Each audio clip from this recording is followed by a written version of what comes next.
Ya, kalau dia dari kalangan orang kaya ya kamu harus tahu diri ya. Kamu harus kira-kira ya agak kaya. Oh, berarti sepadan dalam konteks ini apa kira-kira? Sama-sama manusia. Jelas. Ya, jadi Adam Cuma sama begitu. kucing nggak sepadan. Nggak bisa. Adam sama kambing nggak bisa. Adam sama babi dimakan. Jadi nggak bisa Panta. Nah, kali ini sepertinya obrolan kita bakalan seru ya. Bersama kami lagi dalam program podcast Akap Antakirana Asa bos. dari Keblinger Jadi kebener. Ini sepertinya mungkin materi podcast kita kali ini sangat amat cocok bagi mereka yang belum mendapat pasangan hidup. Waduh, tunggu, kita tungguin Panta. Ayo, semua yang masih jomblo, Wati and jomblo men, silakan bergabung. Nah, ini ada satu statement yang menarik ya, bahwa sebagai orang Kristen kan kita harus cari pasangan yang sepadan. Pasangan yang seimbang katanya. Mantap. Namun, ini perkataan saya selanjutnya bisa memicu perdebatan sengit. Oh. Udah, tapi silakan jika teman-teman ingin menyampaikan setuju atau tidak setuju, tulis saja di kolom komentar. Ya, yang bisa jadi keblinger adalah, nah ini keblinger atau enggak ya? Coba dulu lah. Orang bilang atau pendeta bilang harus cari pasangan itu yang sepadan, yang seimbang. Lalu maksudnya apa pendeta? Ya kalau dia dari kalangan orang kaya ya kamu harus tahu diri ya. Kamu harus kira-kira ya agak kaya.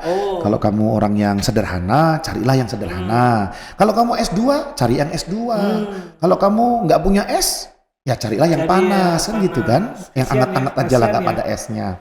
Jadi kok berkembangannya sampai segitu? Apakah yang dimaksud Alkitab itu kita cari pasangan itu sepadan, seimbang? Itu bicara tentang semua area dalam kehidupan kita. Bisa juga tapi kali ya kayaknya ya. Nggak bisa dong. Nggak bisa. Jadi ini ada dua keganjilan nih Pak Anta. Yang pertama. Dua aja.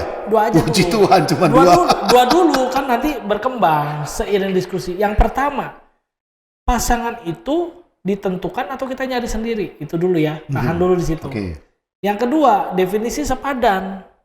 Nah, biasa pendeta atau orang-orang itu pakai di Kejadian 2, benar nggak? Kejadian 2 ayat 18 sampai 21 tuh. Saya bacain deh.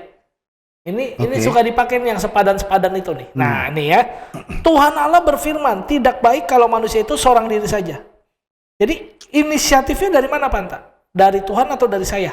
Dari Tuhan atau dari yang jomblo? Iya, ini pertanyaan anak kecil dong. Baca ayatnya barusan aja, jelas dari Tuhan. Nah, berarti inisiatif dari Tuhan. Nah, sekarang nih banyak yang dari orang tua soalnya. Jodoh-jodohin anaknya. Bapak ibu, anakmu bisa tentuin sendiri. Wah iya. Lanjut. Aku akan menjadikan penolong baginya yang sepadan dengan dia. Jadi Tuhan akan ciptakan. Kenapa? Karena nggak cocok seorang diri.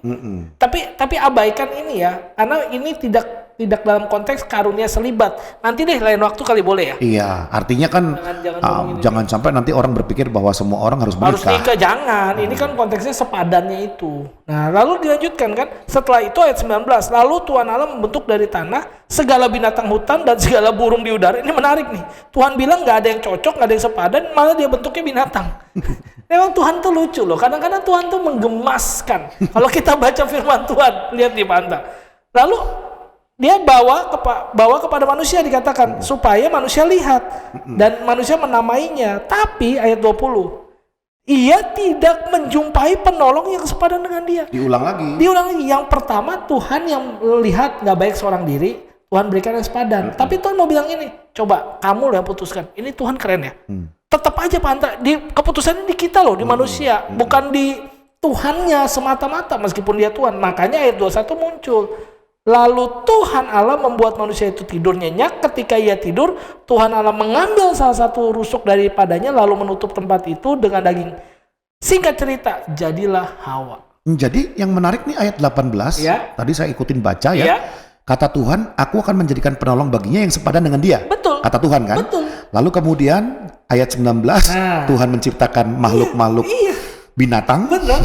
Kemudian ayat 20, manusia ada memberi nama. Tetapi kemudian ada dikatakan Adam, tidak menjumpai penolong yang sepadan dengan dia. Jadi Tuhan meminta Adam cari yang sepadan. Betul. Lalu Adam tidak ketemu yang sepadan. Betul. Kenapa? Karena Hawa belum diciptakan. Karena Hawa belum ada. Berarti sepadan dalam konteks ini apa kira-kira? Sama-sama manusia. Jelas. Ya, jadi Adam sama kucing nggak sepadan. Nggak bisa. Adam sama kambing nggak bisa. Adam sama babi dimakan. Jadi nggak bisa, Banta. Nah, cuma begitu loh pengertian sepadan. Jadi sepadan itu dalam konteks ini ya karena manusia tidak menjumpai manusia lainnya. Betul. Maka nggak sepadan. Betul. Yang sepadan adalah Adam dan Hawa. Nah, Adam dan Hawa, bukan? Adam dan Albert, bukan ya. Adam dan Hawa. Karena harus wanita. Perempuan. Jangan cari juga. Berarti dengan secara implisit ya, atau eksplisit ini? Udah jelas eksplisit ya. Pasangan yang sepadan adalah sama-sama manusia dan lawan jenis. Lawan jenis, udah. Selesai, tutup, titik. Gimana? Bungkus. Udah langsung. Nah terus gimana nih? Tapi banyak kenyataannya Pak Anta, orang masih suka bumbui dengan bibit, bebet, bobot. Pak Anta udah nikah belum? Kelihatannya? Kalau udah nikah kasihan lo istrinya. Karena bibit, bebet, bobotnya tidak masuk. Enggak, kalau dulu bibit, bebet, bobot gimana Pak Anta? Bibit itu coba dicek. Itu dari keluarga penyakitan atau enggak. Kemudian orang kaya, kemudian ada masalah jiwa atau enggak, sehat atau enggak, dari keluarga terpandang atau tidak, itu bibit. Bibit, bebet? Bebet itu lebih ke karakternya ya. Karakter. Kalau bobot itu kekayaan. Oh bukan berat badan? Bukan. Kalau berdasarkan bobot, ya cocok kita ya. Bobot yang besar maksudnya. Nah kenapa sih orang tua sering begitu? Padahal kita kan tinggal bilang udah sepadan itu yang penting sama-sama manusia. Beda jenis, bukan beda jenis, beda kelamin, beda kelamin. Ya itu tambahan-tambahan aja, tambahan-tambahan kebijaksanaan orang dunia kan. Itu. Jadi menurut saya bibit bobot bebet itu kalau mau dipakai ya silahkan aja. Tetapi jangan berkata bahwa itu firman Tuhan. Benar. Karena firman Tuhan sudah jelas sepadan itu sama-sama manusia dan beda jenis. Iya, nggak perlu apa-apa. Tapi ada satu lagi kan, di perjanjian baru kan kalau tidak salah ada juga katanya seimbang, bukan saya sepadan. Tahu nih, makanya saya mau buka nih. Kayak pasti Anta mulai teman-teman pasti nanyain saya. Oh nih, kita lihat ayatnya. Ayatnya ada di 2 Korintus 6 Pak Anta. 2 Korintus 6 ayat 14-15. Saya bacain atau nggak usah nih? Bacain lah ya. Yalah, bacain. Kasihan nanti pada nggak tahu lagi. 2 Korintus 6 ayat 14. Nah ini firman Tuhan bilang gini. Janganlah kamu merupakan pasangan yang tidak seimbang dengan orang-orang yang tak percaya. Sebab persamaan apakah terdapat antara kebenaran dan kedurhakaan, atau bagaimanakah terang dapat bersatu dengan gelap? Persamaan apakah yang terdapat antara Kristus dan Belial? Apakah bagian bersama orang-orang percaya dengan orang-orang tak percaya? Di sini definisinya sedikit ditingkatkan oleh Rasul Paulus. Kenapa? Karena Bapak Ibu harus tahu Korintus itu kota yang sangat majemuk. Semua agama ada Panta. Orang Kristen di kota Korintus itu benar-benar minoritas dan suka dibully karena menjaga kekudusan hidup. Iya, bahkan di Korintus saya dengar katanya ibadah mereka aja disertai dengan pesta seks ya. Itu ada yang menyembah dewa-dewa kan. Nah, tapi yang menarik adalah Paulus mau bilang, kamu harus jaga kehidupanmu. Dengan apa? Jangan menjadi atau mencari pasangan yang tidak percaya. Jadi konteksnya kalau kita bilang tadi sepadan itu bicara tentang sama-sama manusia, beda jenis, beda kelamin. Yang sekarang sama-sama orang percaya. Itu terang. Itu aja sebenarnya. Jadi kalau saya jadi pengkhotbah, khotbah kepada generasi jombloan, jomblowati, maka syarat mencari pasangan hidup menurut versi firman Tuhan adalah pastikan dia manusia. Betul. Pastikan jenis kelaminnya berbeda dengan Anda. Betul. Dan pastikan dia orang percaya.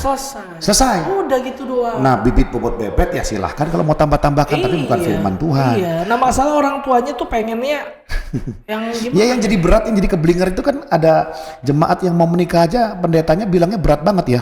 Ya, dulu saya ingat itu.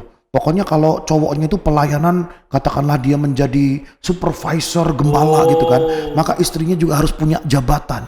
Kalau enggak nanti gapnya terlalu jauh. Kalau suaminya S3, istrinya minimal S2. Karena kalau enggak jauh. Jadi makin dibikin berat gitu ya. Ya. Itu kan itu mungkin karena ego aja manusia, malu gitu kan. Masa suaminya kaya, istrinya miskin, atau suaminya miskin, istrinya kaya. Mungkin yang satu S3, satu S1 masa begitu. Itu mah ego manusia. Iya, makanya sebenarnya kalau mau menikah itu yang paling penting adalah mengikuti kelas bimbingan pranikah itu. Betul. Ya, saya ingat tuh dulu bimbingan pranikah saya 9 bulan. Lalu saya tanya, makanya bulan ke-9 lahir itu ya. Saya tanya kenapa lama amat? Gampang sekali jawabannya. Orang kita sekolah S1 aja 4 tahun. Benar juga. Nah nih, Pak Anta mau menikah mau berapa lama? Berapa lama? Seumur hidup dong. Berarti. Nah kalau Bapak, Ibu, Saudara, teman-teman semuanya mau menikah dan menikahnya mau seumur hidup, wajar nggak bimbingan pranikahnya 9 bulan? Ya wajar orang untuk seumur hidup kok. Ya, nah disitulah diajarin bahwa menikah itu jadi satu daging. Bagaimana saling merendahkan diri, peran suami, peran istri, ya. Ya jadi kalau mau tanya syarat ya syaratnya hanya itu aja. Gitu ya. Itu yang benar ya. Itu udah paling benar. Ya, yang keblinger adalah apa? Yang keblinger adalah kalau kita memberikan definisi-definisi tambahan tentang sepadan dan seimbang itu. Padahal yang benar dia manusia, beda jenis kelamin, orang percaya Kristus.